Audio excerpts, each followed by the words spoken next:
IT বাড়ির পক্ষ থেকে আমি মোহাম্মদ আব্দুল কাদের আপনাদের সবাইকে স্বাগত জানাচ্ছি ওয়েবসাইট ডিজাইন বাংলা ভিডিও টিউটোরিয়ালে।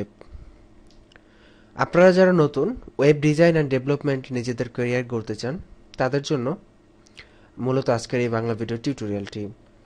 তো একদম যখন আপনি একটি ওয়েবসাইট সম্পর্কে কোনো আইডিয়া নেই বা আপনি একটি ওয়েবসাইট কিভাবে তৈরি করবেন, সেই মুহূর্তে যখন আপনার কোনো আইডিয়া থাকে না বা আপনি কিছুই জানেন না যে কিভাবে কি করবেন, তো সেই অবস্থায় আপনি কিভাবে ওয়েবসাইট ডিজাইন এবং ওয়েব ডেভেলপমেন্ট শিখতে পারেন সেটির একটি ধারাবাহিক পর্যায়ক্রমিক আলোচনা করার জন্যই মূলত আজকের টিউটোরিয়ালটি।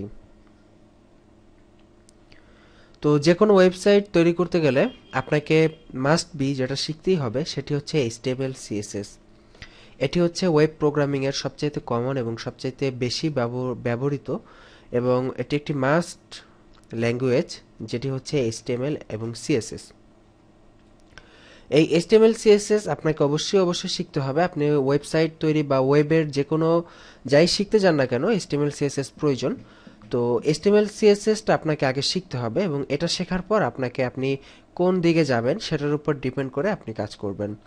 তো এইচটিএমএল সিএসএস শেখার পর আপনাকে যেটা করতে হবে, অ্যাকচুয়ালি যে কোনো একটি ওয়েবসাইট তৈরি করার দুইটা কাজ, একটি হচ্ছে ওয়েব ডিজাইন আর একটি হচ্ছে ওয়েব ডেভেলপমেন্ট। তো ওয়েব ডিজাইনটা মূলত এইচটিএমএল সিএসএসকেই মূলত বোঝানো হয়ে থাকে।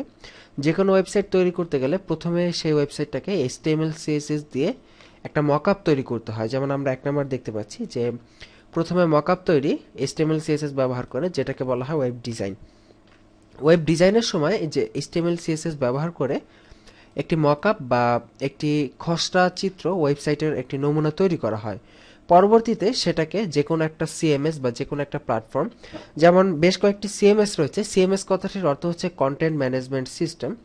বিভিন্ন সিএমএস আছে, যেমন ওয়ার্ডপ্রেস আছে, জুমলা আছে, দ্রুপাল আছে, তারপর আপনার ম্যাগেন্টো আছে, ইত্যাদি বিভিন্ন রকম সিএমএস রয়েছে। তো এই সকল বিভিন্ন সিএমএস দিয়ে আপনার যে এইচটিএমএল সিএসএস দিয়ে যে সাইটটি ডিজাইন করেছেন সেটাকে ডেভেলপ করা হয়। তো সেটাকে ডেভেলপ করার পরেই মূলত একটি ওয়েবসাইট হয়। তো আসলে ওয়েব ডিজাইন বলতে আমরা নতুনদের জন্য আমরা সহজে এক কথায় বলতে পারি, এইচটিএমএল সিএসএস ব্যবহার করে যে সাইটটা ডিজাইন করা হয় সেটা হচ্ছে ওয়েব ডিজাইন। এবং ওয়েব ডিজাইন শেষ হওয়ার পর বিভিন্ন সিএমএস যেমন ওয়ার্ডপ্রেস অথবা জুমলা ইত্যাদি সিএমএস ব্যবহার করে যে যে সাইটটা ফাইনাল যে ওয়েবসাইটটা তৈরি করা হয় সেটাকে বলা হয় ওয়েব ডেভেলপমেন্ট। যেমন আমাদের itbari.com এর ওয়েবসাইটে আপনারা এইচটিএমএল সিএসএস এবং ওয়ার্ডপ্রেস টিউটোরিয়াল পাবেন, যেখানে আপনারা জানেন যে হয়তো আপনারা যারা আগে সংগ্রহ করেছেন তারা জানেন যে আমাদের এইচটিএমএল সিএসএস বাংলা ভিডিও টিউটোরিয়ালে এইচটিএমএল সিএসএস দিয়ে এই ওয়েবসাইটটি তৈরি করা হয়েছিল প্রথমে। তো এই ওয়েবসাইটটি তৈরি করার পর আমাদের ওয়ার্ডপ্রেস টিউটোরিয়ালে আমরা এই ওয়েব ডিজাইনটাকে আমরা ডেভেলপ করেছি এবং ডেভেলপ করার পর আমাদের সাইটটা এইরকম রূপ নিয়েছে এবং আমরা দেখতেছি যে এটা হচ্ছে আমাদের ওয়েব ডেভেলপ করার পরের অবস্থা আর এটা হচ্ছে আমাদের ওয়েব ডিজাইনের আগের অবস্থা। তো ওয়েব ডিজাইন অ্যান্ড ডেভেলপমেন্টের মধ্যে পার্থক্যটা কি?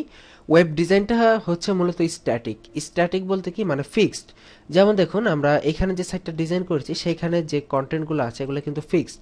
যেমন কোনো একটা ক্লায়েন্ট যদি আপনাকে কাজ দেয় যে এইরকম একটা সাইট ডিজাইন করে দিতে হবে, সেই ক্ষেত্রে আপনি যদি করে দেন, পরবর্তীতে যদি তার এখানকার লেখাগুলো, যে এখানে যে লেখাগুলো আছে এগুলো যদি চেঞ্জ করার প্রয়োজন হয়, তো তখন দেখা গেছে ক্লায়েন্টের কিন্তু এইচটিএমএলটা এডিট করে তারপরে চেঞ্জ করতে হবে।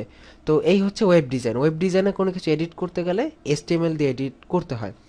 বাট আপনি যখন এই ওয়েব ডিজাইন করা অংশটাকে ডেভেলপ করবেন ওয়ার্ডপ্রেস জুমলা, তবে এইটা করা হয়েছে ওয়ার্ডপ্রেস দিয়ে, যখন আপনি ডেভেলপ করবেন তখন দেখবেন এই যে যে বিভিন্ন পার্ট আছে, পার্ট বাই পার্ট আপনাদের এই যে বিভিন্ন পার্ট বাই পার্ট যে আপনার যে কন্টেন্টগুলো থাকবে সেগুলো আপনাকে এডিট করার জন্য কোনোরূপ এইচটিএমএল জানার প্রয়োজন হবে না। মানে ক্লায়েন্টের এইচটিএমএল জানার প্রয়োজন হবে না। ক্লায়েন্ট খুব ইজিলি ডাইনামিক্যালি এই পার্টগুলোকে এডিট করতে পারবে এবং ক্লায়েন্টের ওইখানে বক্স থাকবে, বক্সে গিয়ে তিনি শুধু এডিট করে দিবেন এবং সেখান থেকে এটা অটোমেটিক এডিট হয়ে যাবে। তো এই হচ্ছে মূলত ওয়েব ডিজাইন এবং ডেভেলপমেন্টের পার্থক্য। তো আমরা একটু রিভিউ করতে পারি এতক্ষণ আমরা যা শিখলাম, যে যে কোনো ওয়েবসাইট তৈরি করতে দুইটা স্টেপ অবলম্বন করা হয়। প্রথম স্টেপ হচ্ছে এইচটিএমএল সিএসএস দিয়ে মকআপ করা এবং দ্বিতীয় স্টেপ হচ্ছে যে কোনো সিএমএস বা প্ল্যাটফর্ম যেমন ওয়ার্ডপ্রেস জুমলা ইত্যাদি দিয়ে সেই মকআপ করা অংশটাকে ডেভেলপ করা বা ডাইনামিক করা। তো এই হচ্ছে দুইটা পার্ট। তো আপনি যখন ওয়েব ডিজাইন শিখবেন তখন আপনাকে প্রথমে এইচটিএমএল সিএসএস দিয়ে ওয়েব ডিজাইন করা শিখতে হবে। ওয়েব ডিজাইন করার পর আপনাকে শিখতে হবে ওয়েব ডেভেলপমেন্ট। এখন কথা হচ্ছে যে ওয়েব ডেভেলপমেন্টের আপনি কোন পার্টটা শিখবেন, ওয়ার্ডপ্রেস শিখবেন না জুমলা শিখবেন না আপনার দ্রুপাল শিখবেন না ম্যাগেন্টো শিখবেন। তো সেই ক্ষেত্রে আমার সাজেশন থাকবে আপনি প্রথমে ওয়ার্ডপ্রেসটাই শেখেন। ওয়ার্ডপ্রেসটাই নতুন অবস্থায় সবচেয়ে সহজ এবং আপনি খুব দ্রুত কাজ করতে পারবেন ওয়ার্ডপ্রেস দিয়ে। তো এই হচ্ছে মূলত ওয়েব ডিজাইন অ্যান্ড ডেভেলপমেন্টের পার্থক্য। এবং আপনাদের জন্য এক কথায় গাইডলাইন হচ্ছে প্রথমে আপনাকে শিখতে হবে এইচটিএমএল সিএসএস, দেন আপনি ওয়ার্ডপ্রেস জুমলা ইত্যাদির যে কোনো একটা শিখে কাজ শুরু করতে পারেন। তো আমাদের আইটি বাড়ির কিন্তু এগুলোর উপর টিউটোরিয়াল রয়েছে। ওয়েব ডিজাইন অ্যান্ড ডেভেলপমেন্ট ভালোভাবে শিখতে আইটি বাড়ির টিউটোরিয়ালগুলো আপনাকে অবশ্যই 100% হেল্প করবে। এবং আমরা এতক্ষণ যে দুইটা এক্সাম্পল দেখলাম সেটা কিন্তু মূলত আমাদের আইটি বাড়ি যে টিউটোরিয়াল রয়েছে সেখান থেকেই নেওয়া। এবং আমাদের টিউটোরিয়ালে এই ওয়েবসাইটগুলো আপনি কিভাবে করবেন সেটি একদম হাতে কলমে বিস্তারিত করে দেখানো হয়েছে। তো আশা করি টিউটোরিয়ালগুলো আপনাকে হেল্প করবে, বা এরপরেও যদি আপনাদের কোনো হেল্পের প্রয়োজন হয় আমাদের itbari.com এর ওয়েবসাইটে যান এবং আমাদের ফেসবুক গ্রুপ রয়েছে www.facebook.com/groups/itbari। এই ঠিকানায় গিয়েও আপনি আমাদের কাছ থেকে হেল্প পেতে পারেন। তো ভালো থাকবেন সবাই, সুস্থ থাকবেন। আগামী টিউটোরিয়ালের আমন্ত্রণ জানিয়ে এখানে বিদায় নিচ্ছি। আল্লাহ হাফেজ।